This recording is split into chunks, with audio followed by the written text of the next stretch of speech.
No spin, no bias, no censorship. I'm Dan Wootton. This is Outspoken, episode number 305. And breaking today, the UK has 3 new political prisoners today as the deep state's free speech crackdown continues in the most chilling manner. First, the 2 Epping uprising leaders, one arrested for unfurling a Union Jack flag. We refuse to pay the television licence fee. Furthermore, we will not pay council tax. Look what they're doing! Look what the police are doing! What are they doing? Well, she has now been banned, Sarah White of Reform UK, from protesting altogether after being released on bail following a barbaric 24 hours in custody, which has this afternoon resulted in a charge which could see her jailed, a charge from the out-of-control Essex police. Then, Father Ted creator Graham Linehan was arrested by 5 armed police officers after flying into Heathrow Airport, where he ended up in hospital because of the stress of being treated like a terrorist. His supposed crime? These 3 tweets about the trans issue. The deep state has now banned him from posting on X altogether. So in my digest next, how Slippery Starmer's authoritarian government is destroying our right to free speech to try and save his failing regime. Then, my superstar panel weigh in, 2 women who know all about these stories. Bernie Spofforth of the If This Is True channel on YouTube, who was herself arrested for a tweet. And Orla Linehan, the Reform UK rising star who is the deputy of the Essex uprising and believes the police were also hunting her down on Sunday. Also coming up on the show today, Slippery Starmer is the new David Brent as the country falls the hapless Prime Minister and delusional Chancellor Rachel from accounts are stuck with pathetic gimmicks. We're going to tear them apart. And J.K. Rowling's new Harry Potter war over trans rights, of course, is revealed as her husband finally snaps. Then we're going to move to Substack for the Royal Uncancelled After Show, where Meghan Markle's desperate attempt to save her Netflix career sadly involves pimping out her children on social media yet again. The latest stunt, however, has massively backfired. We're going to reveal why with our royal mastermind, Angela Levin. And at the end of the show today, we'll also reveal today's greatest Britain and Union jackass. Here are your nominees. You can vote for the worst Britain in the world today in the live chat on YouTube. Paloma Faith, nominated by Chaos Bite. She has been named by The Guardian as one of the UK's most prominent women standing up for immigration. I'll get into that in my digest. Bridget Phillipson, nominated by Real McCass, tweeting, signing off full of pride after a busy first day back at the Department of Education. He says, morality compass completely broken here. It's definitely the Labour way. So how the hell can one feel pride after that disgusting betrayal of the British people? And Ed Miliband, nominated by Tora Pani, who says wind farms are being built with full knowledge that the bulk of their output cannot be used. So 3 choices, 1 from the world of pop culture, 2 from this despicable Slippery Starmer government. The choice is yours. Get voting. Let me know your comments. I'll read out the best at the end of the show. But now, let's go.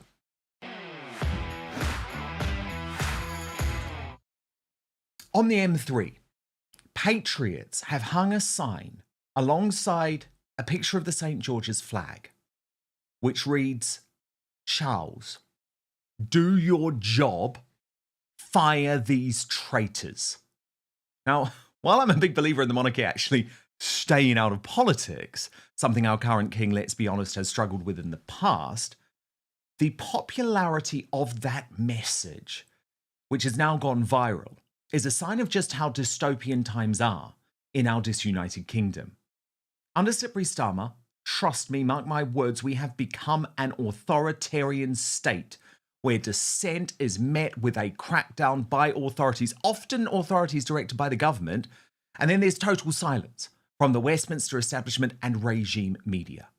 What the hell else can explain Graham Linehan, the legendary Father Ted creator, being met off a plane at Heathrow overnight by 5 armed police officers who immediately arrested him, treated him like a terrorist for 3 anodyne tweets about the trans battle? I'm not even joking. I've got much more on that breaking story shortly. But first to our Essex political prisoners. Essex, which I have described as ground zero of the migrant uprising, where the leaders of the peaceful campaign at the Bell Hotel in Epping were both taken out in a matter of minutes by increasingly violent police officers who were suspected of purposefully plotting to spark violence. Now, within minutes of delivering an inspiring speech, the leader of the Essex Mums, Sarah White of Reform UK, there she is, was brutally and violently arrested after unfurling a Union Jack flag on the Epping Council building. We assert our fundamental right to protest peacefully, a right woven into the fabric of our history, from the peasants' revolt started in Essex to Peterloo, Manchester. The people of Essex once repelled a Napoleonic invasion. As an English town, we declare that we will not consent to governance that endangers our communities. In response to the misinformation and propaganda disseminated by the British Broadcasting Corporation and others, we refuse to pay the television licence fee. Furthermore, we will not pay council tax. As non-payment of taxes has long been a legitimate form of protest in our land, we call upon English people to join us in this peaceful stand.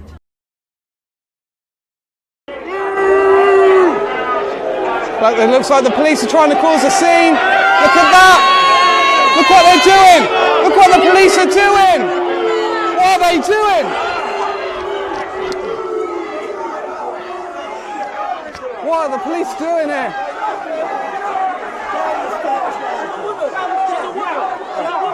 Move down the stairs. It's not safe on these stairs. She's a woman. What are they doing? Just for the bottom of the stairs. Have a look at this. Just awful. Sarah White was taken into custody for over 24 hours after that ludicrous overreach, which was described on X as crazy by the world's richest and most powerful man, Elon Musk. As her partner on this Epping action, Orla Minihane, who the police were also hunting down on Sunday, and our guest on today's Superstar panel, by the way, as she put it, tonight my dear friend Sarah was arrested. Her crime, holding a Union Jack flag outside the Epping Forest Council offices. 4 policemen wrestled her to the ground with such force and aggression that women and children were screaming and crying watching on. She was handcuffed and thrown into the back of a meat wagon. Sarah is 5'3" and weighs 7 stone. Never in my life have I witnessed anything as horrific. She's now in a police cell, and I'm on my way to tell her children that their mum is in police custody for holding our country's flag. This is another sad day for this country. Well, I have to be honest, this sad day just got a whole lot worse. Because I can reveal after speaking to Sarah overnight that she has now been released, battered and bruised. She's on bail until the 15th of October, having said her arm was nearly broken, and she is considering legal action against the Essex police. But in a significant blow, in a crazy decision, the police have now charged her for failing to comply, meaning that she is facing up to 3 months in prison. And you can guess what's next. You can just imagine what's next. Her bail conditions, alongside those of the fellow Epping male leader arrested Callum Barker, mean that she cannot go to the council offices, she cannot go to the Phoenix Hotel, and she cannot go to the Bell Hotel in Epping. In other words, this arrest, for show, has meant Sarah's descent has been crushed. The Epping leader has been taken out, and is facing criminal prosecution, it serves as a warning to all the other patriots in Essex. But just like Lucy Connolly before her, I believe the police have now created a martyr in this Essex political prisoner who is actually just an ordinary mum. After her release last night, Sarah posted on X, "I've been released, everyone. What an ordeal. Was manhandled, absolute disgrace, all for proudly flying our national flag." I replied, "A total disgrace, but you are now a national hero."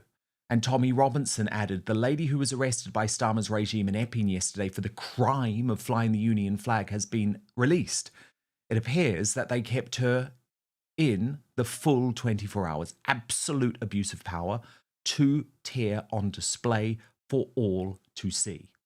Now, the Essex police are in full-on damage control mode today, claiming, "We were in Epping tonight to facilitate a process. 3 people were arrested. One arrest of a woman was filmed. She was not arrested for flying a Union Jack. She was arrested on suspicion of breaching a Section 14 order because the Civic Centre was outside the protest area." But as Alison Pearson, who also found herself on the wrong side of the Essex police force for a post on X, put it, "Do you realise how much people despise you? Essex police were looking for any excuse to intimidate people out of exercising their lawful right to protest. You held Sarah for 24 hours for trespass. Chilling. Essex police acted in a grotesquely heavy-handed manner. Sarah placed a Union Jack on the front of a council building. What law had she broken? Police just looking for an excuse to intimidate protesters." Now, you'll remember that is very much Tommy Robinson's theory. Are currently trying to provoke the British public into violent reactions. There can be no other explanation for what they're doing. What they've done at Epping, I've seen videos this weekend of women being attacked, of young children being pepper sprayed. I'm seeing pure provocation from police forces, which I'd say is totally intentional, because they want to build this country up into a violent reaction so they can delegitimise your concerns and your fears. Right now, we, as a movement, as people, from Epping to Canary Wharf to all over the country to Norwich, up until now, are winning the hearts and minds of the British public, who are sick to death of the betrayal of our country and people. You're winning the hearts and minds. That will turn like that, and they're trying to turn it like that. Do not let them be successful. Now, I have to admit, looking at much of the police action over the weekend, I believe it is impossible to deny that there has been a clear change in strategy. Just watch this.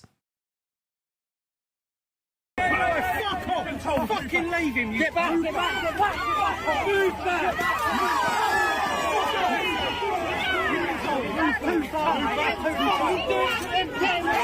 Dirty fucking pigs! You dirty fucking pigs! You pushing us back! You dirty fucking pigs! An independent journalist, Martin Gauci, posted these pictures, which he says are the marks left by the Essex police after Jimmy Hilliard was arrested at Friday's protests in Epping. They were violent scenes that I showed you on yesterday's show. In response, patriotic barrister Stephen Barrett raged 24 hours in prison for trespassing. Our police have become oppressive thugs. We need to fix ourselves. This isn't right, or ain't right. And James McCafferty added, new deep state police strategy. Arrest leading figures in the migrant hotels, protests for minor technical issues, and then impose bail conditions which include barring them from attending protests. This is full on CCP, but that is exactly what's happened. Exactly what's happened in the case of Sarah White. Then Zuma issued this challenge. He said, you all stood with Lucy Connolly when she went down for some absolute nonsense. Are you brave enough to do so for the Lion of Epping? Justice for Callum Barker, political martyr, hero, patriot. Well, I say, hell yes, we are. Yes, we will stand with these patriots because we have had enough. And we must never forget why this anger started in Epping, started in Essex, ground zero of this uprising. It was because our girls are no longer safe on their high streets, which is why when we see headlines like this on the front page of the regime media, For example, the Metro today, an illegal migrant saying he'd be safer on the streets of Somalia. Unfortunately, we now think, okay, then please go there because we need our country back. It is also why we dismiss the prominent UK women telling right-wingers in The Guardian today to stop linking immigration to sexual abuse. Because these celebrities clearly haven't looked at the most basic of crime statistics. Signatories include the musicians Paloma Faith and Charlotte Church, as well as the MPs Diane Abbott and Zara Sultana.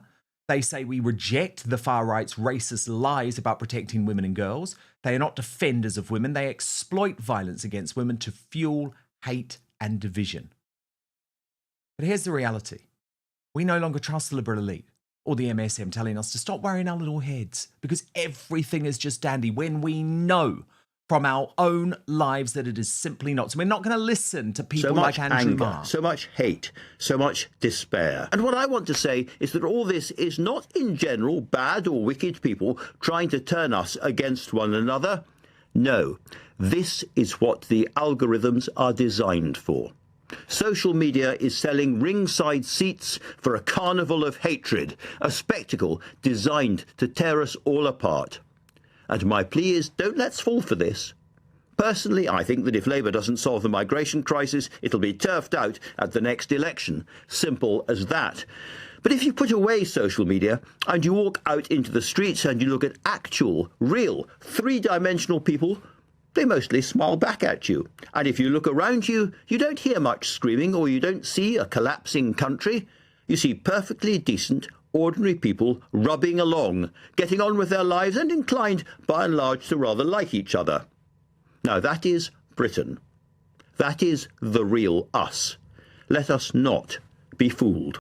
Marr is delusional. Marr is out of touch. So we now take our lead from Katie Hopkins on this issue, not LBC. Judges have decided that the rights of illegals outweigh the rights of British nationals who are paying for the illegals to be here. Do remember, good people, that just because someone has a fancy dress on, be that a judge or a doctor or a policeman, doesn't mean they have more true power than you do. It's great to see so many people raising the flag and taking to the streets. No doubt I'll be seeing you very soon. Indeed, campaigner Eva Vladenbroek summed up overnight in the most stark terms the perilous challenge now facing all of Europe. It has genuinely been difficult to keep track of the number of European boys and girls who were assaulted, raped and or murdered by immigrants on our soil in just these past few weeks alone. But now finally the world seems to be waking up to the fact that we Europeans have been replaced, sold out and betrayed by our own governments. Because as a result of their open border policies of mass migration, we are no longer safe and no longer at home in our own homelands. I was born in 1996, but I have never gotten to enjoy the Europe of my great-grandparents, my grandparents, or even that of my parents. Because they did not have to be afraid about sending their kids out to play at a park. They did not have to be afraid about biking back home at night. They did not have to be afraid about taking public transport. They did not have to be afraid in general of being raped and or murdered by immigrants in the public sphere.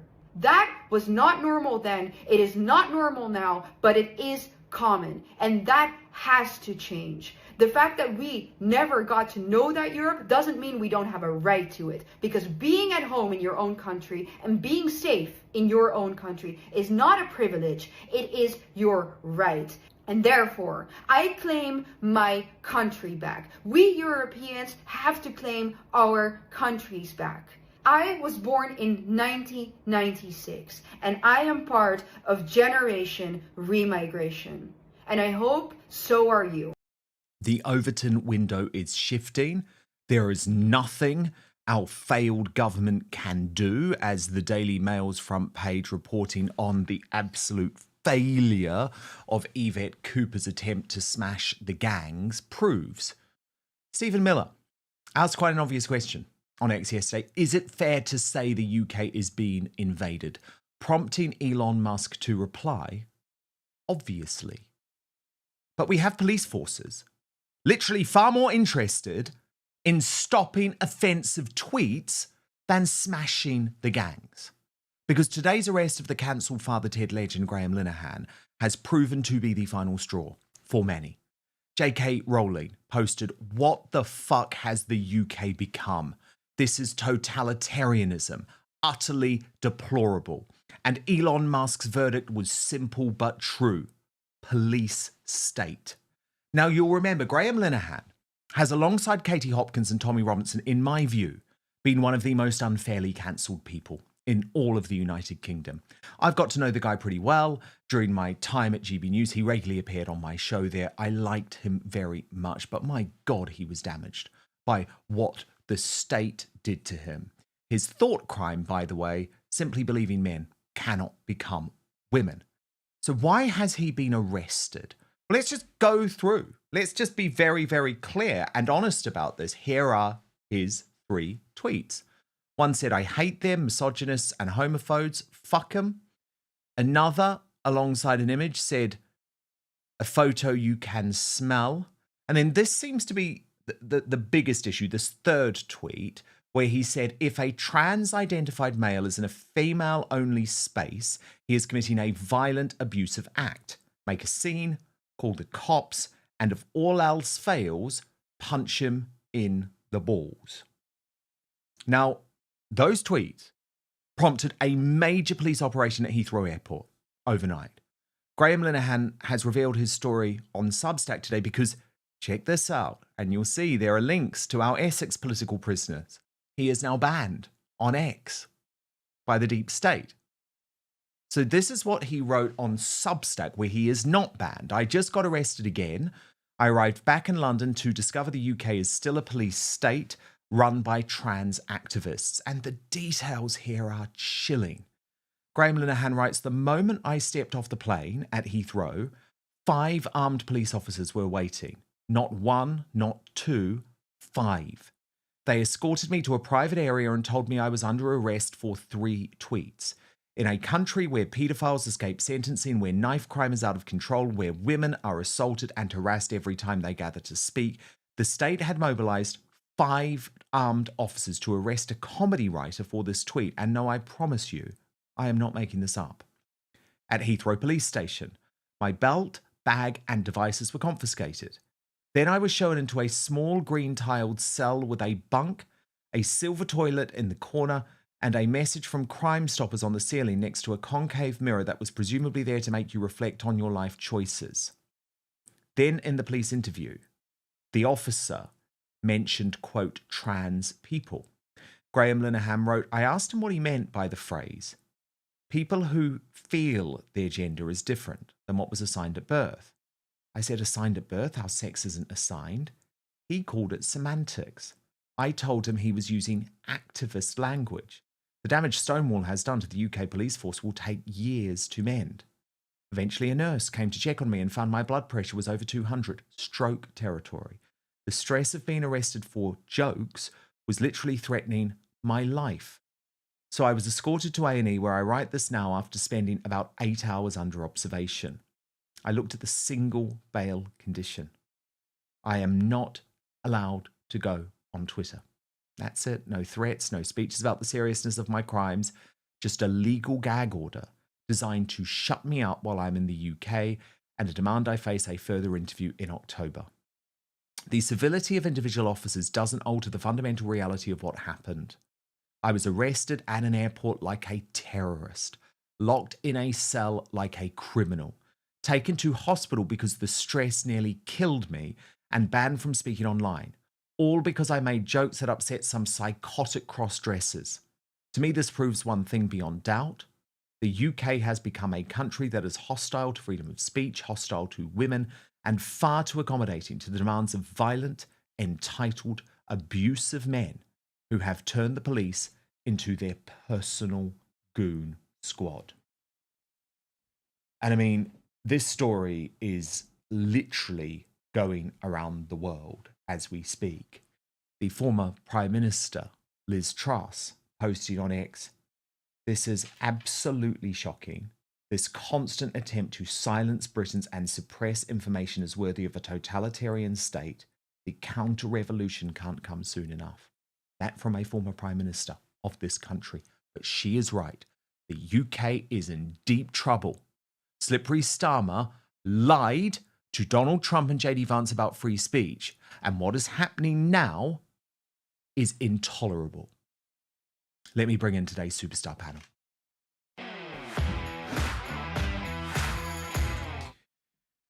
And two perfect guests on this very big news day. Bernie Spofforth is a businesswoman. She is behind the If This Is True channel on YouTube, but she was also arrested just last year, just like Graham Linehan, for a singular post on X. And Orla Minihane is one of the leaders of the Epping rebellion who was there on Sunday alongside Sarah White. So look, two big pieces of breaking news. Orla, welcome to Outspoken. Let's kick off with what we have just heard, just breaking this afternoon. Sarah has been charged. She is facing jail.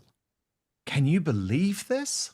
No, I cannot believe it. Dan, thanks so much for having me on, first of all.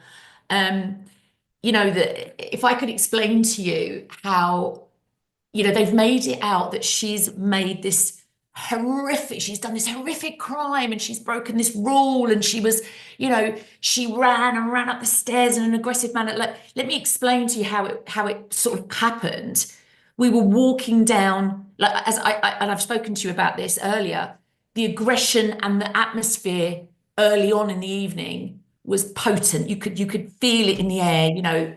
Something had changed. Yeah, 5 police forces in riot gear, really angry. You know, they were all dead behind the eyes, that kind of, we're coming for you, any of you step out of line kind of feel. So much so that some elderly people were there and they said to me, Orla, something doesn't feel right tonight. It doesn't feel jovial. It doesn't feel community. It feels aggressive.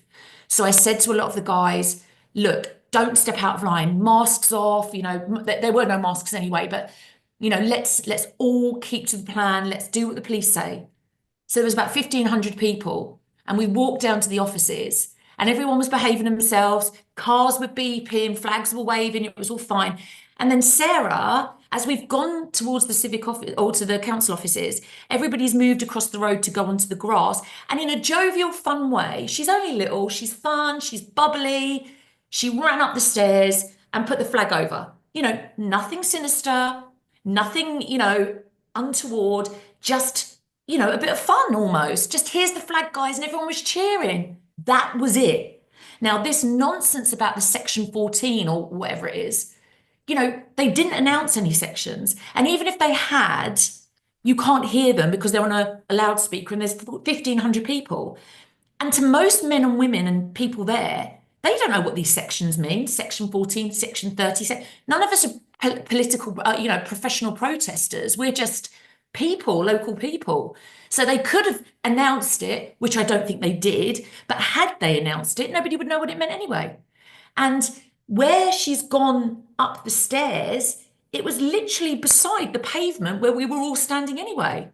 So, but I think that the thing that shocked us the most is the aggression, Dan, the aggression, the anger. Well, something had changed. Yeah, something had changed. awful. And it seems to be a nationwide thing because, of course, there'd been the pepper spray incident at Canary Wharf earlier in the day. Which we'd heard, Yeah. But you were incredibly shaken up, Orla, for good reason, because you were also under the belief that the police were hunting you down too. That this is what happened straight after the arrest. Watch this. Sarah's obviously been arrested, apparently for inciting violence by standing with a Union Jack. I just don't understand it. And I can't believe the violence and the aggression that they arrested her with. I've just never seen anything like it. And the irony that we are standing outside a hotel protesting about women and children and violence towards women and children, and our very own police take a 5'3" mother and drag her down the stairs, 4 of them in riot gear. I've never seen anything like it. I'm beyond shocked. And then I heard them say, where's the other one? Which obviously meant me, so I just got out of the area. I'm in shock, and she's got kids at home. She's a single mum. I don't even know Why where do she you is. think they just wouldn't let her stand there with a flag and perhaps block other people Because coming up to her? they wanted to arrest someone tonight. They wanted to arrest people. They arrested her and Callum. Callum did nothing. They wanted to arrest someone and make an example of her. I mean, it's like Lucy Connolly all over again, right? Do you think it's And all of that is now what has happened. Your comments, your chilling comments immediately after the arrest have proven to be true.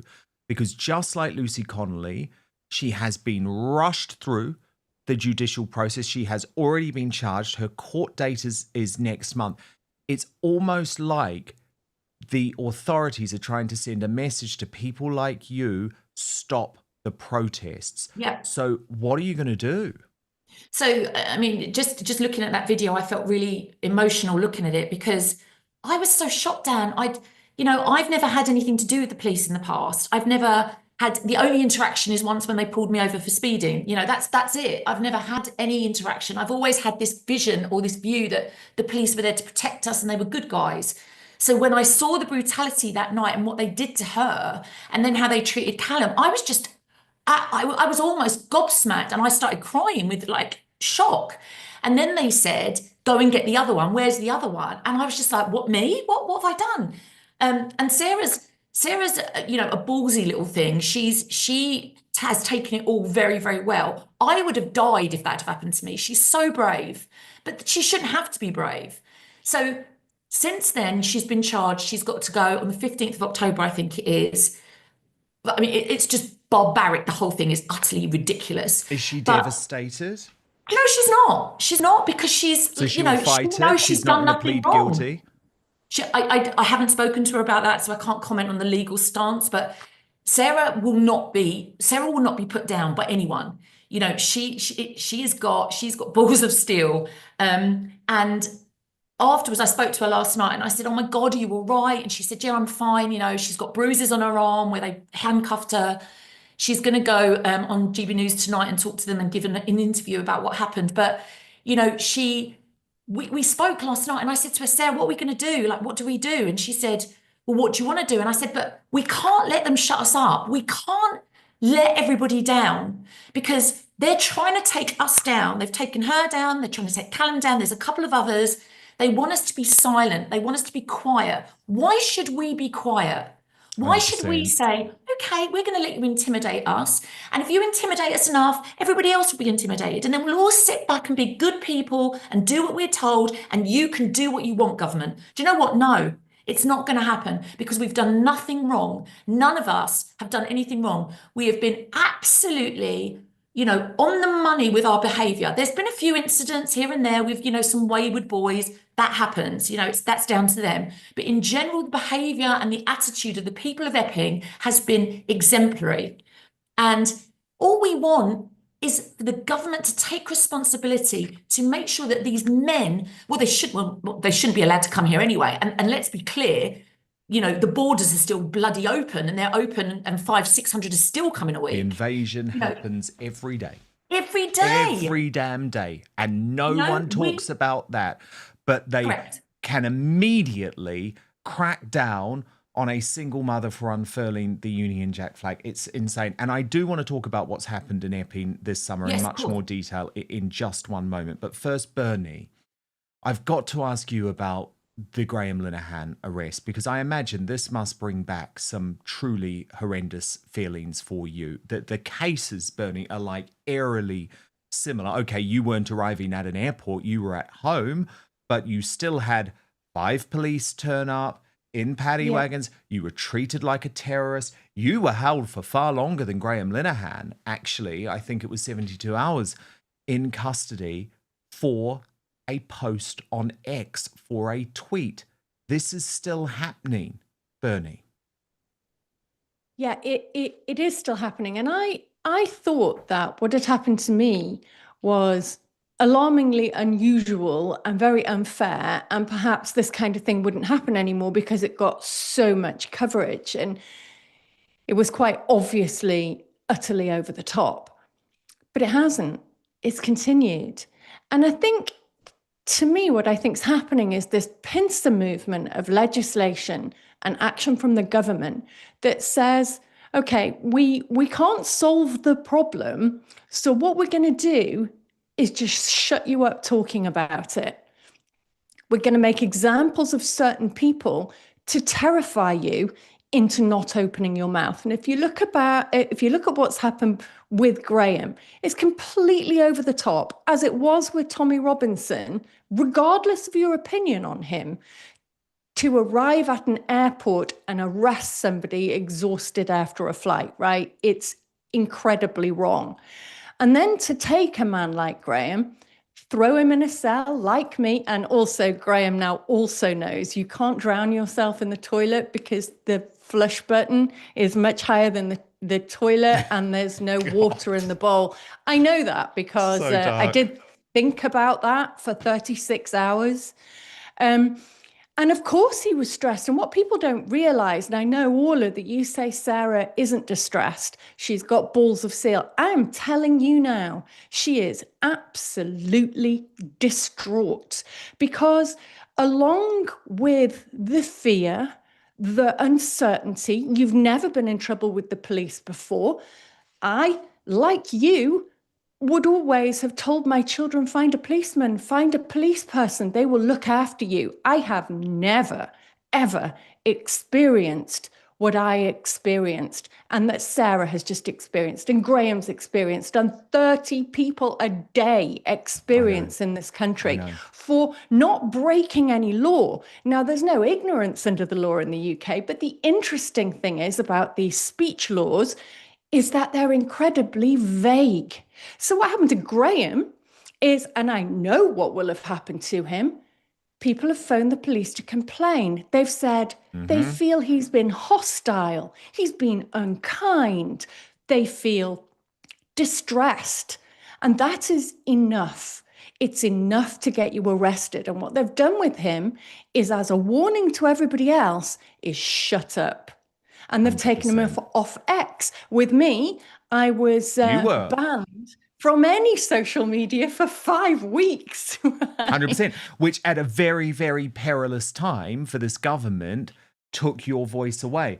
And actually, Bernie, what's interesting, and this backs up what you're saying, is Toby Young, who is the boss of the Free Speech Union, has posted in the past half an hour saying that the Met Police have said that Graham Linehan was arrested under suspicion of having committed an offence under S3A of the Public Order Act. Now, that is about stirring up religious hatred or hatred on the grounds of sexual orientation. But as Toby Young says, Graham Linehan cannot possibly be guilty of this offence since it makes no reference to transgender status, and all 3 of the tweets police questioned him about referred to trans rights activists. So the point being, what they've done is they've scared him, they've shut him up, and for the moment he's off X, and this sends a message. But what actually has happened is that there is a message being sent around the world that the UK is a totalitarian state.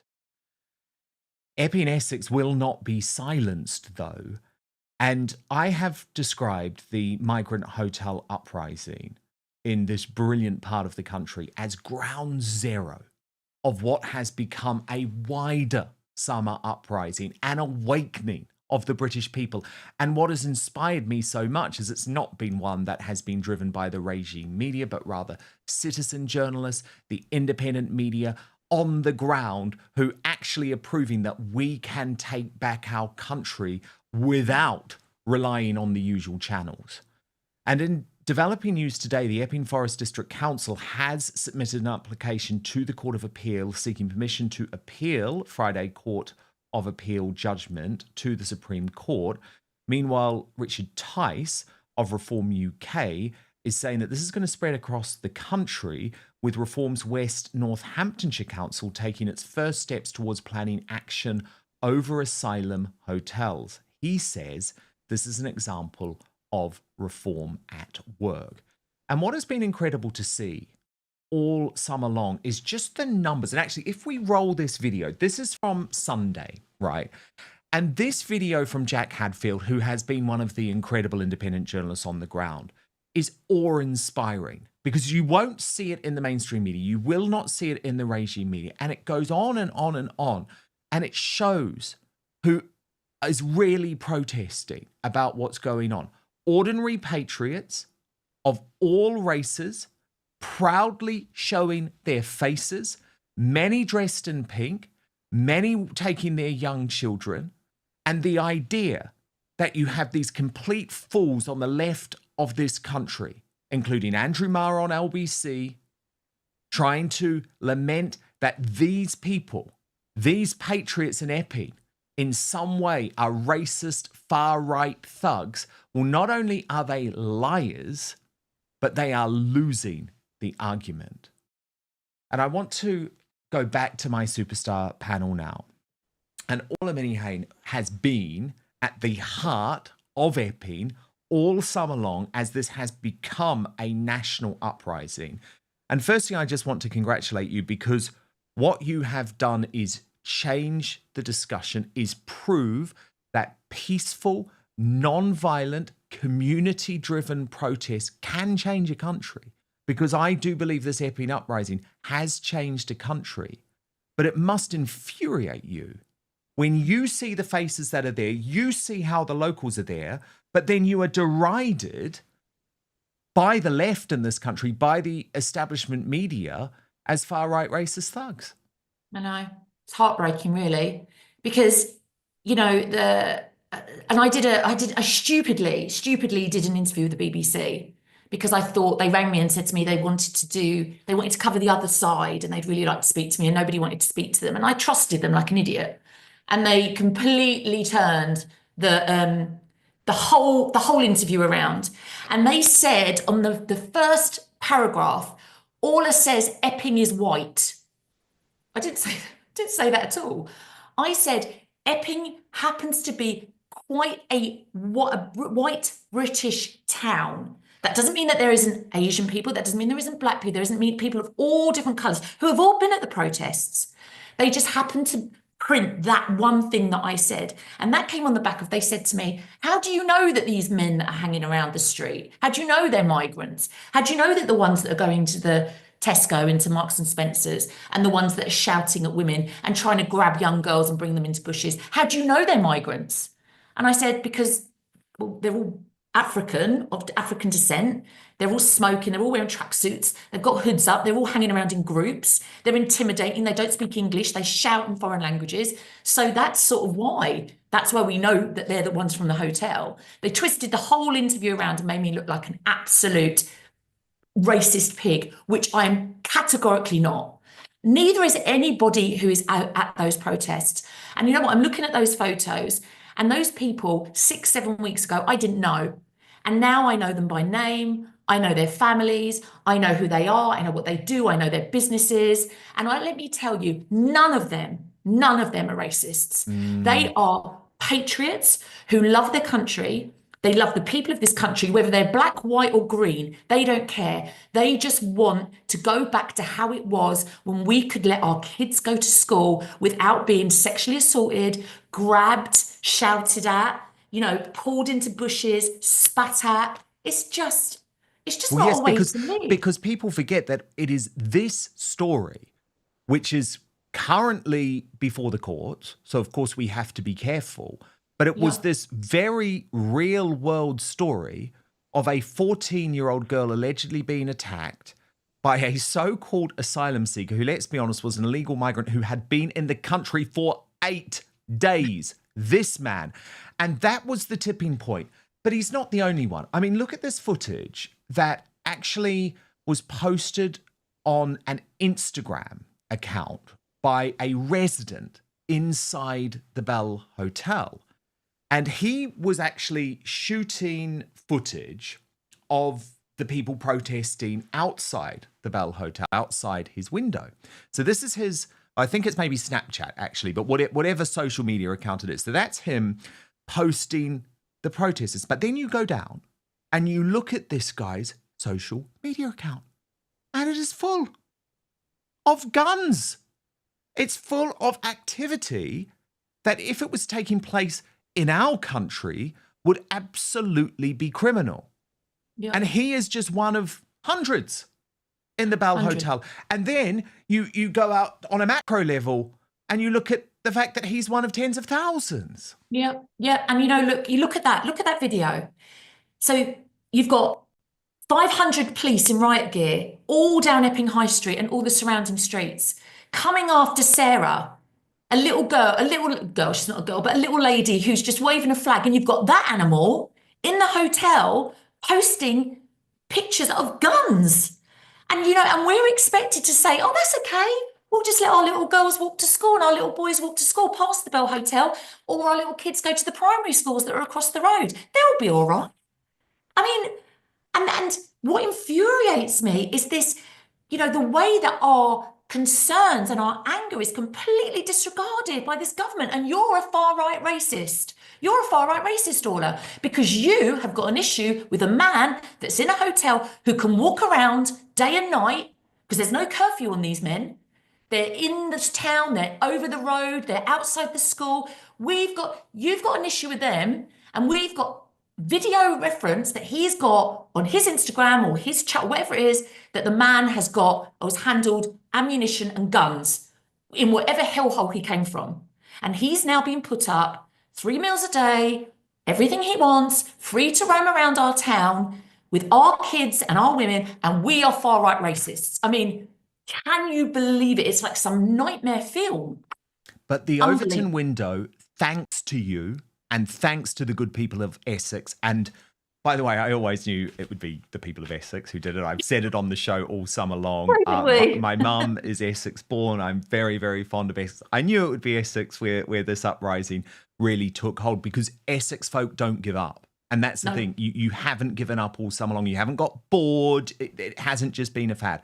But Bernie, what is fascinating is because of Essex, because of the uprising in Essex, the world's most powerful man, the world's richest man, the man who really gave the world back the concept of free speech on social media, he has become completely obsessed.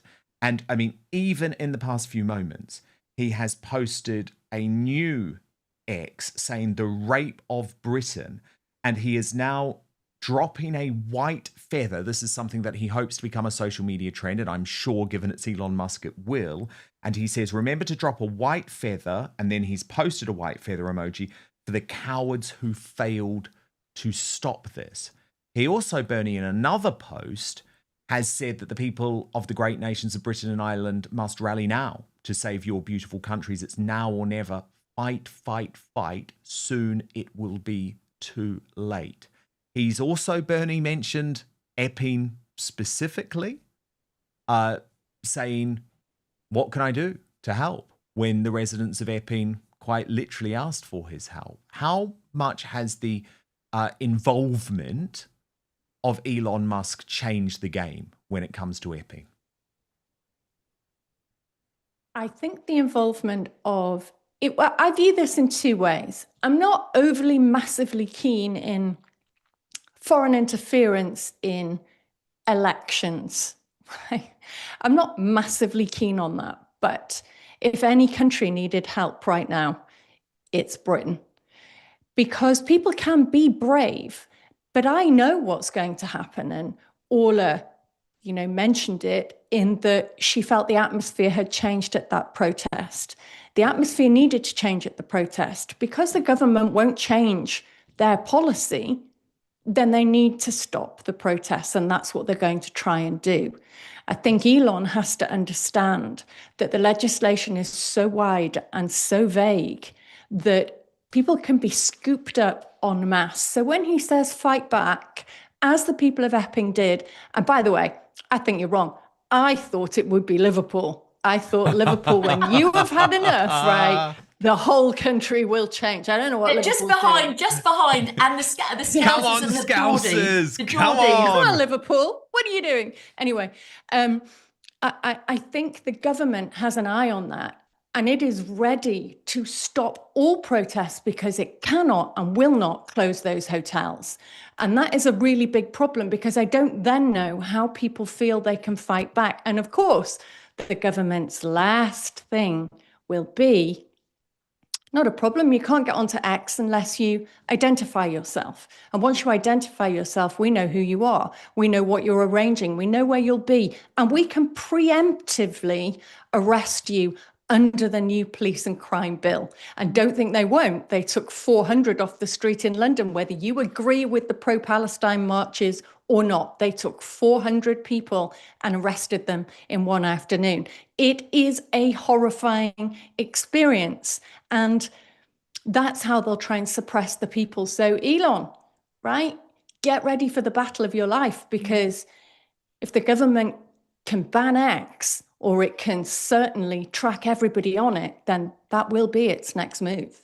Well, yes, but he's not giving in. He's not giving in. I like this white feather campaign.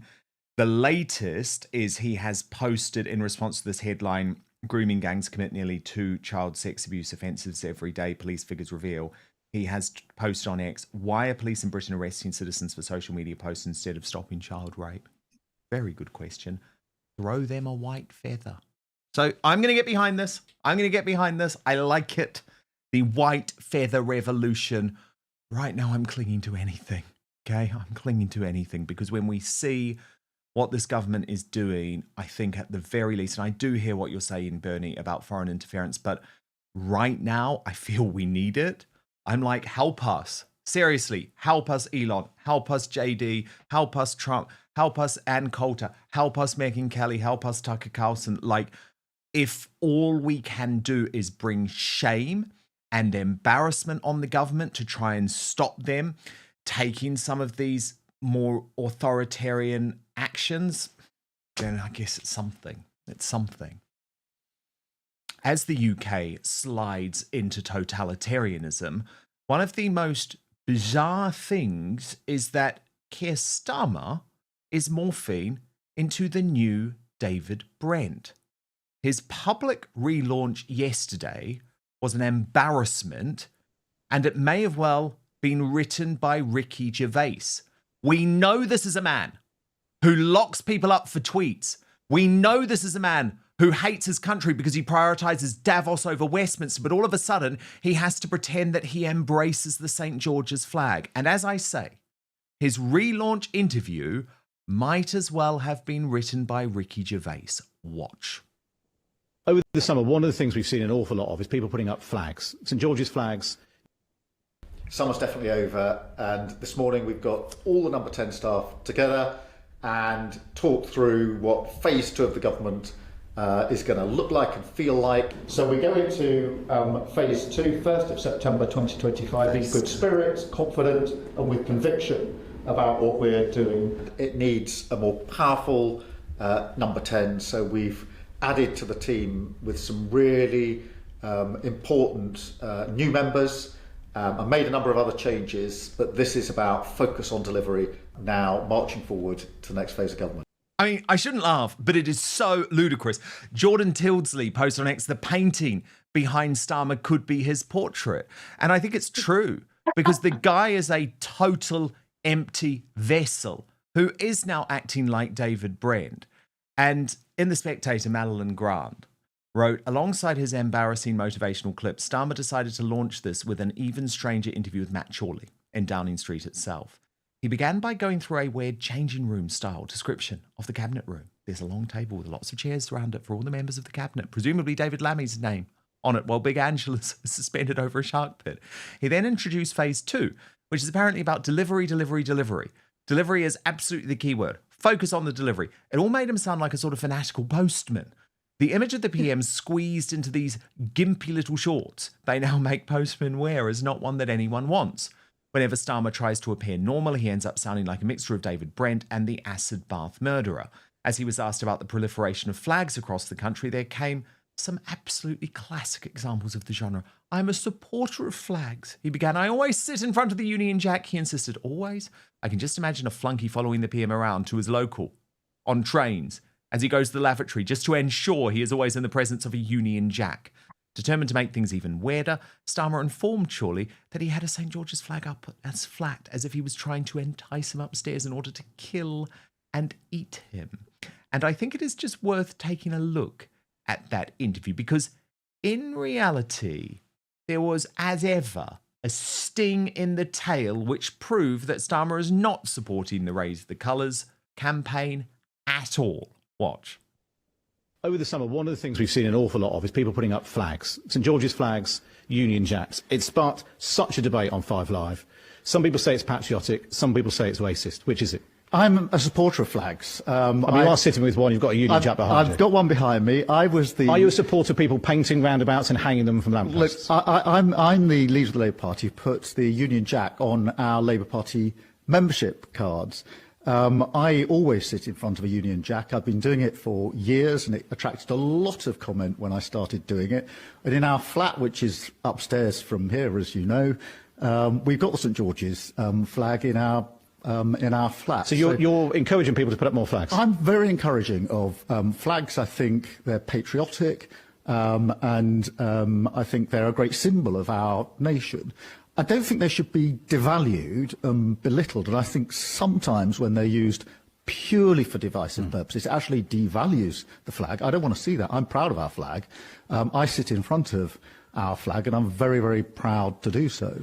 But you see what he did there, and he did it in the tweet, in his post on X as well, where he wrote, "I'm proud of our flag as a patriotic symbol of our nation, like lots of people.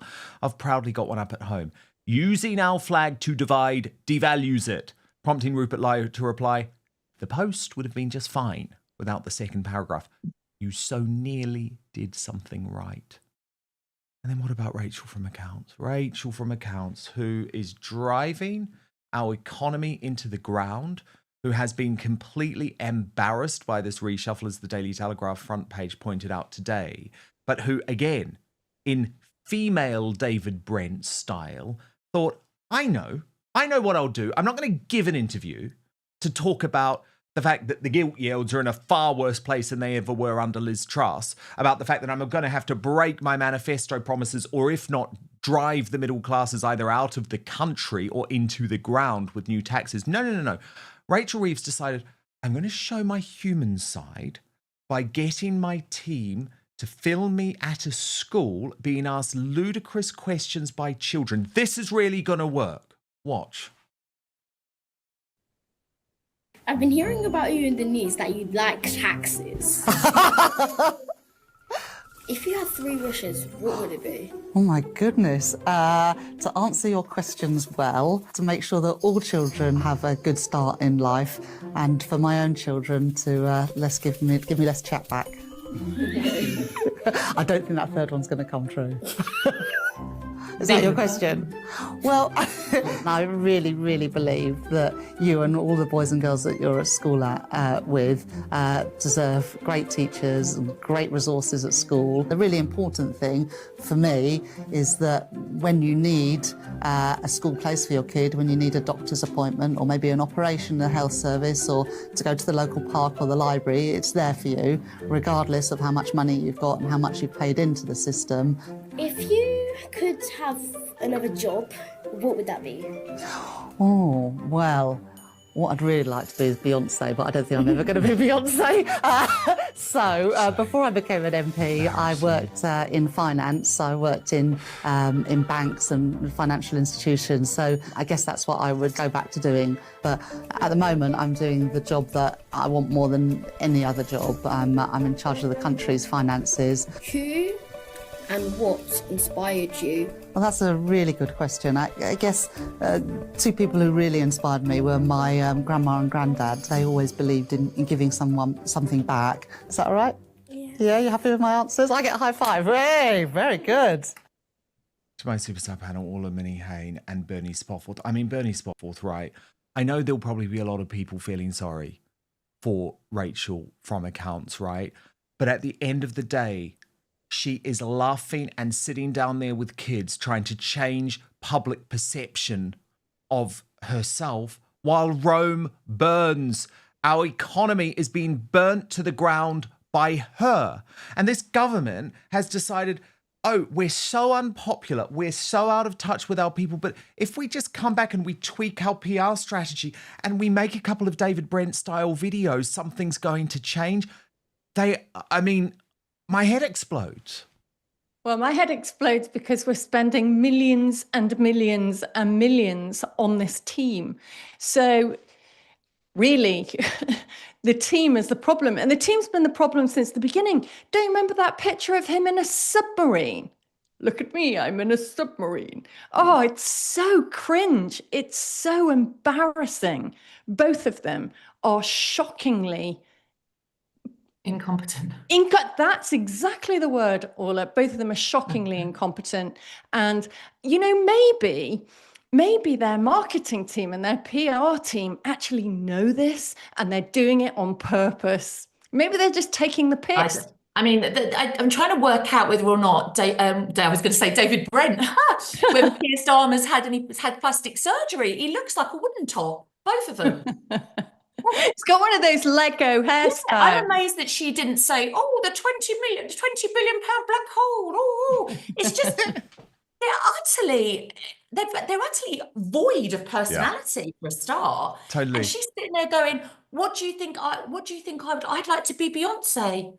Do you know? And then, as if we're going to like her and that makes a difference. I mean, because I tell you where people would like her, Dan, if you sorted out the finances of the economy. And I tell you what, Starmer, stop the boats coming in, close our borders and do your bloody job, and then maybe people will like you instead of talking about flags. 100%. Idiot. 100%, which he clearly doesn't like, by the way. And the thing is, he doesn't realise how serious this is. I mean, responding to his post on X, Alison Pearson, our friend, wrote, the most delusional prime minister ever. I mean, she posed it as a question, but I think she's correct. Claims to have spent the first year fixing the foundations. The UK is on the brink of a terrifying financial crisis thanks to Labour. Energy bills up, jobs down, businesses closing. We need a new government. Tom Slater said that he was even less convincing than when David Cameron pretended to be a West Ham and Villa fan. And Nick Buckley wrote, not a chance. He knows there is no chance of leading Labour into the next election. Andy Burnham is apparently on his way back to Parliament, and when he arrives, he will snatch the crown. Starmer insists he will lead Labour into the next election, but we just know that ain't true, Bernie. And it comes back to me, this sign, you know, on the M3 that everyone's honking their horns at, because it's like, what can we do? King Charles, can you just boot out these traitors? Because things are just getting worse. Yeah. And I mean, like, if I may, you know, on a serious note, I know we're laughing at Starmer, but, you know, this, you know, Alison's totally right. I read everything that Alison writes, and she's so concerned about the financial state of this country and the fact that we are literally about to go over the cliff, which we are, and that will be catastrophic for a country that has been a financial powerhouse for decades. We are now about to implode. But on a serious note, you know, people are struggling to pay their bills. They're going to Tesco and not being able to pay for their food bill. You know, they can't buy their kids' new school uniforms this week. They're saying to me, you know, Orla, I'm going to have to get another job. And that is why, going back to the migrant crisis, when we see these men in hotels getting 5 meals a day, getting phones, getting their amenities paid for, you know, we're walking around in trainers, and that is what is sticking in the throat. So not only have you got that sexual kind of, and that sexual assault scenario, the violence and all those other things, and the undocumented men, the concern around undocumented men and the risk that poses, but the unfairness that these people are getting. So they're getting everything that a human being needs to sustain themselves, when the public are saying, we can't sustain our families anymore, we can't pay our bills anymore. And people are terrified that they're not going to be able to make their mortgages, their rent, pay their council tax, it's just so utterly unfair. But do you know what? Don't worry, Starmer. You talk about how you've got a lovely flag in number 10. Of course you've got a flag. You're the Prime Minister of the bloody United Kingdom. It's so infuriating. Yeah, I mean, I have to be honest.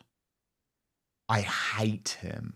I hate him with a visceral passion, because he is destroying our country, and I hate him for it. He's breaking our souls. He's breaking our soul. He is. And it's like, yes, he can pretend to be David Brent. And yes, there is a sort of almost farcical aspect to his premiership. But I hate you, Keir Starmer, for what you are doing for us, for allowing this invasion, for taking away our free speech, for destroying our economy. And that might make me different to the mainstream media who hang out with you and are part of you, but I think you are a despicable, horrible man who has treated your family terribly, and you're now treating your citizens, your country, like you treated your wife. And to me, it matters, and we've got to talk about it, Bernie, because his personal character is so in the gutter. It is so in the gutter. Yeah, he despises us. He despises anybody who doesn't think the way he thinks. The economy is absolutely screwed. Our debt is enormous. He has no way of handling it. He doesn't understand how to handle it. And the problem is, with a shrinking workforce, it's not only that the workforce is feeling poorer, but it's shrinking. The civil service has grown by, public service has grown by 700,000 people. So a smaller number of people are supporting them and getting nothing. And then he turns round to them and sees them as ungrateful, racist, not supporting him. And they are the problem with the country, but it's him that's the problem, and his arrogance and his globalism. You already know, you said it at the beginning. Keir Starmer is not fighting for you and me. He's fighting for policy. And it's those policies that are destroying the country, be they free speech, be they economic, be they migrant. He is fighting for policy that is global. You saw what he did with the Chagos Islands. You've seen how he treats international law. Can you imagine Meloni in Italy allowing international law to dictate to her? She'd just go, nah, we're not doing it. But Starmer is wedded to it because he is weak of character, and he is very arrogant. And that's just what we've ended up with now. I didn't vote for this bloke, right? I hope you lot have got buyer's remorse. Me either. As we did say. And by the way, and Orla, it's important to ask for your reaction to this. It really does feel like this is a state now against its people. Everything Epping Forest has just reported in the past few minutes that the Court of Appeal has refused Epping Forest District Council permission to appeal to the Supreme Court over the closure of the Bell Hotel. The council said no reasons were given. The council could ask the Supreme Court itself for permission to appeal against the judgment of the Court of Appeal. But this feels like this is the system keeping this damn hotel open at any cost. Yeah. Well, now you need Elon. Yeah, well, we need a white feather and Elon, and I want him to bring his rocket to Epping and take us all out. But anyway, or take the men out. But anyway, the thing is that, and I've said this when I've been speaking to people over the last few weeks, there is no plan. There is no strategy. There is no, they don't know what they're doing. You can't say we are going to close hotels down and deal with the migrant crisis when the border is still open. You're basically pouring water into a bucket with a hole in the bottom. It's just madness. They don't want to close the Bell. If they close the Bell Hotel, they've got to rehouse 138 men. Those men will then be put into the community, which is not wanted. They'll cause absolute mayhem. Everything will go it will implode into a much bigger problem. If they do it in Epping, they have to do it in every city and town across the UK. There are 35,000 approximately men in hotels. Where are they going to put them? So this nonsense of we will close down all the hotels by 2029 when we finish our, this parliament finishes. You're not going to be in power, mate. Let's be very clear, because the country is going to have you out because you are so incompetent and so disingenuous. But they are saying that in their idyllic mindset of we'll have all these hotels closed down, because what they'll do is give these men state asylum, and then they will give them the ability to move into the public and into our society, and then they'll close the hotels down. But all you're doing is taking a problem from a hotel, which is sort of contained, putting it into your community. And that's how they're selling this absolute farcical idea of we'll close the hotels down. Yeah, you probably will, but you're going to make the problem a lot worse. And all along, more and more, getting off boats every day. It is ludicrous. I literally, whether you like Trump or you don't, He said he would stop the invasion of the states. He would close the border and he would stop illegal migration. And he did that in 7 months. He did it because he wanted to do it. Let's be clear, Starmer doesn't want to do it. The government don't want to do it. And whatever is behind that, you know, you could be a conspiracy theorist and come up with lots of different ideas. But whatever is behind that, they don't want to. Because on Sunday, and every time we've had a protest in Essex, in Epping, there have been 500 plus policemen in riot gear. Why aren't they in Dover? Put them on the beach, put them in Dover and get them to man the beach in Dover. Why are they manning women and children in Epping? It's bananas. The whole thing, it makes me want to throw up. I'm going to get really annoyed now, so I need to calm down. But it's, you know, the way they treat us with total contempt, like we're idiots. You know, we're going to do this, we're going to do that. You're not going to do anything. We know you're not going to do anything because you haven't done anything. We're going to deliver this. They couldn't deliver a pizza. It's just utter nonsense, the whole thing. The sooner they go, the sooner we can get control of this country again, the sooner we can all get back to living some kind of normal life. Sorry for ranting. No, I loved it. I absolutely loved it. I was listening, nodding along. Go Ola. Absolutely loved it. And I'm sure everyone else is feeling the same. Harry Potter stars are yet again trying to shame and undermine J.K. Rowling for standing up for women's rights. But guess what? She ain't taking it anymore. After saying F you to those little brats, Daniel Radcliffe, Rupert Grint, who certainly wouldn't have had a career, by the way, if it wasn't for her, and Emma Watson. Actually, I don't think any of them would have. They're not particularly talented, are they? After saying F you to all of them, there's now the director of Harry Potter getting involved. This is Chris Columbus, who has said that a Harry Potter reunion is never going to happen due to J.K. Rowling's transphobia. By the way, Hollywood press, it's not transphobia, it's standing up for women's rights. But this is what he told The Times. The filmmaker has previously expressed interest in a film adaptation of the Broadway play Harry Potter and the Cursed Child with the cast of the beloved franchise, but has since scrapped his plans because it got too complicated. It's never going to happen. It's gotten so complicated with all of the political stuff. Everyone in the cast has their own opinion, which is different from her opinion, which makes it impossible. Now, Columbus helmed 2001's Harry Potter and the Sorcerer's Stone and 2002's Harry Potter and the Chamber of Secrets. He has previously publicly disagreed with J.K. Rowling, and he added, I haven't spoken to Miss Rowling, it's Mrs. by the way, in a decade or so I have no idea what's going on with her. As for the original cast, which includes Radcliffe, Grint and Watson, the filmmaker, by contrast, and we know that this was a contrast that he purposefully made, said he is still quite close with them. I keep very close contact with Daniel Radcliffe, and I just spoke to him a few days ago. I still have a great relationship with all the kids in the cast. Rowling can't say the same. As the author previously stated, she would not forgive those who have supported trans healthcare, including Harry Potter stars Grint, Watson and Radcliffe. In response, the latter said, Rowling's comments made me really sad. Well, J.K. Rowling ain't holding back anymore. She posted in direct response to this new Harry Potter war. As another man who once worked with me declares himself saddened by my beliefs on gender and sex, I thought it might be useful to compile a list for handy reference. Which of the following do you imagine makes actors and directors who aren't involved with the HBO reboot of Harry Potter so miserable? Is it my belief that women and girls should have their own public changing rooms and bathrooms? That women should retain female-only rape crisis centres? That men don't belong in women's sport? That female prisoners shouldn't be incarcerated with violent men and male sex offenders? That women should remain a protected class in law because they have sex-specific needs and issues? That language should reflect reality rather than ideological jargon, especially in a medical context?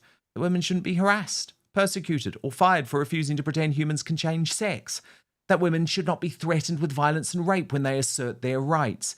That freedom of speech and belief are essential to a pluralistic democratic society?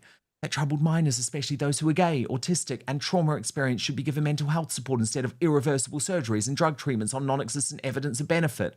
That gay people shouldn't be pressured to include the opposite sex in their dating pools, nor should they be smeared as genital fetishists when they don't. That cross-dressing heterosexual male fetishists aren't actually oppressed, but having the time of their lives, piggybacking off gender identity ideology. That said ideology and the privileged blinkered fools pushing it because they suffer zero consequences themselves have done more damage to the political left's credibility than Farage and Trump could have achieved in a century. And then J.K. Rowling invoked her husband. Her husband, he's a mild-mannered guy. He's a doctor. I think he still works in the NHS. And he was clearly furious with Chris Columbus, the director, turning on J.K. Rowling because J.K. posted, "My husband just marched into the kitchen to tell me he thinks the 1st of September should mark open season on these C words. And only people who know Neil can possibly grasp how funny that sounded." Now, I think this is great. But to my superstar panel, Orla Minihan and Bernie Spofford. Bernie, J.K. Rowling ain't taking this anymore. She doesn't care about these people who worked with her on the first incarnations of Harry Potter. She owns the rights to Harry Potter, so they can all do one because she's going to recreate the universe in HBO. And sure, some of these woke people might criticize her, but at the end of the day, they're still taking the Harry Potter coin. But what did you think of her response to Chris Columbus? Because she's going full throttled now. And it's completely perfect. It was a completely perfect response. For a man to not stand up for a woman is very telling. Everything she said was entirely sensible. No one in their right mind could think anything she said was transphobic or hate crime. No one, but they will. And they'll all report her to the police. And the difference between J.K. Rowling and me or Orla or thousands of other women is that she can afford to say whatever she likes. Free speech is very expensive in this country. And she's another one like Elon. We need help. Keep talking, keep speaking, because you can, and they cannot shut you down. And to me, as a woman, what she is saying as a woman is absolutely correct. Yeah. And for a man to almost belittle her and suggest that she is in the wrong is unacceptable to me completely. Do you know what these people, I mean, they're like, what, these little brats, aren't they? Brats, champagne socialist brats. You know, they've made an absolute fortune of this woman. This woman is a genius, you know, an intellectual genius. And these little upstarts were given a little, a piece of action, and it's gone to their head, and now they're rolling around going, oh, look at me, I'm so politically correct. They drive me nuts, these people. And you know what? She's so right, J.K. Rowling. She says it as it is. If you want to identify as a cabbage, then that's good for you. But don't expect me to talk to you and call you a cabbage, okay? You do what you want. But don't, put your nonsense and your rhetoric and your views on me. Go and live as you want to live. Good for you. Wear a dress, do what you want, say that you're this, that, and the other, and live your happy life. Good for you. But don't expect everybody else to go along with your nonsense. My sister's a midwife, and she had a training session about how she had to call it chest feeding, not breastfeeding, chest feeding. Oh. I mean, luckily she's not like me, because I'd have walked out straight away and said, oh, do one, right? I mean, ridiculous. But this rhetoric, and the thing is, do you know what? The thing is with JK, she's got to a stage now where she's brave enough. She's always been brave, but I think much like the migrant situation, much like all of these other nonsense, things that have happened that we've been having to deal with over the last few years. So the COVID and the BLM and the trans and everything else that's happened. We've all been shut up, and we've all been told, you be quiet, you toe the line, you do what we say, and don't you dare say anything against it. And it's got to a stage now, as we've been talking about, where people are saying, do you know what? No, I've had enough. I've had enough, because I'm going to speak out. If you can all demand that you get your way, then we're going to demand that we get our way. And if, she's right, why should a little girl go into a changing room, in wherever, a shopping centre, to try on a little pair of jeans and stand next to a man because he identifies as a woman. Good for you, mate. But do you know what? Don't put that nonsense on that little girl, because that is not on. And that's the thing. And JK is standing up for all of us, just like we're standing up for women, just like Bernie's standing up for women. And we're standing up for common sense mentality.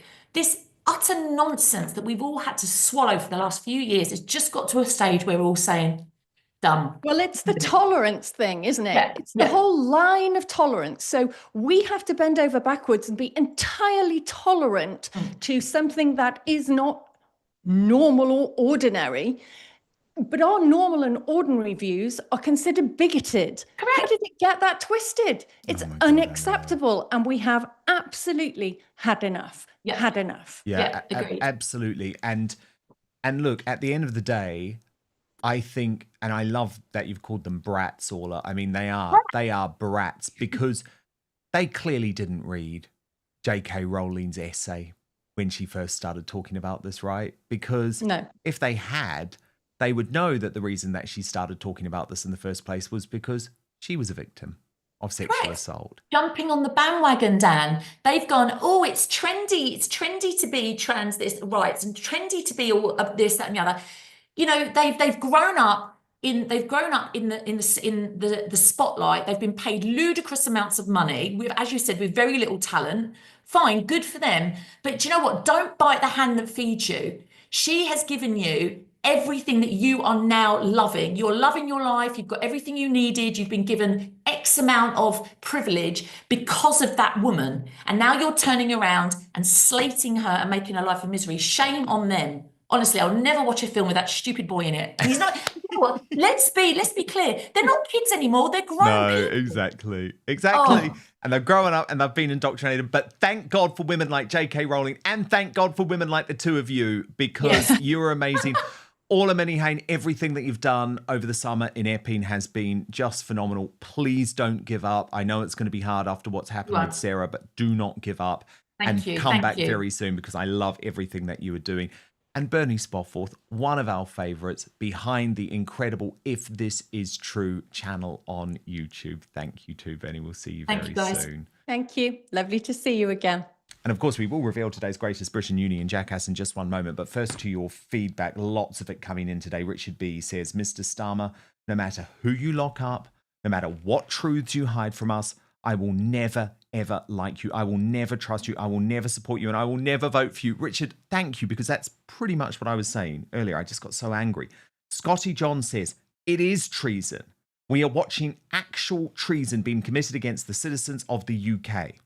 Mike the Stand says, the government has become the enemy of the people, with the police force working as their military. We are at war. Melandra Smith says, in regards to the arrest of Sarah White, this poor lady having her words twisted and being gaslit by the police, whose first duty is to protect her as a British citizen. And from Dane Rogers, when you lose your country to the invaders, UK, don't come to the USA. We don't need rollover cowards here. No, very fair point, Dane. You absolutely don't. Okay, today's greatest Britain and Union jackass. A reminder of your Union jackass nominees. Paloma Faith, nominated by KO's Bite, named by The Guardian as one of the UK's prominent women standing up for immigration. Bridget Phillipson, nominated by Real Mick Cass, because she signed off full of pride after a busy first day back at the Department for Education. As he says, morality compass completely broken here. And Ed Miliband, nominated by Toro Pane, for wind farms which are being built with the full knowledge that the bulk of their output cannot be used. Okay, to your results. In third position with 17%, Paloma Faith. The runner-up with 33% of the vote, the Education Secretary, Bridget Phillipson. But today's Union jackass with a whopping 50% of the vote, Ed Miliband. And your greatest Britain, well, there could only be one choice today, nominated by Colin the Dar. It's Graham Linehan, arrested by 5 armed police at Heathrow for tweets. Really? I mean, it's insane. It is absolutely insane. The UK is a laughing stock today. But maybe this will draw some attention to the madness Okay, coming up, we're going to move to Substack for the Royal Uncancelled After Show, where Meghan Markle's desperate attempt to save her Netflix career involves pimping out her children on social media yet again. This latest stunt has massively backfired, though. We will reveal why with our Royal Mastermind, Angela Levin. So you can watch that by joining us on Substack. You just have to sign up at www.outspoken.live. I would love you to be part of the community. I'd also love you to subscribe to Dan Wootton Outspoken, the podcast. Yes, we are now available on Spotify and Apple Podcasts. If you just search for Dan Wootton Outspoken, you can sign up completely for free. I would love you to rate and review. That means the world to me. I'll be back with you live tomorrow, 5 p.m. UK time, midday Eastern, 9 a.m. Pacific. Hit subscribe right now on YouTube and Rumble. We got to 500,000 on YouTube yesterday. Thanks to you. I'm still so grateful. I'm still smiling about it. And most importantly, I promise to keep fighting for you.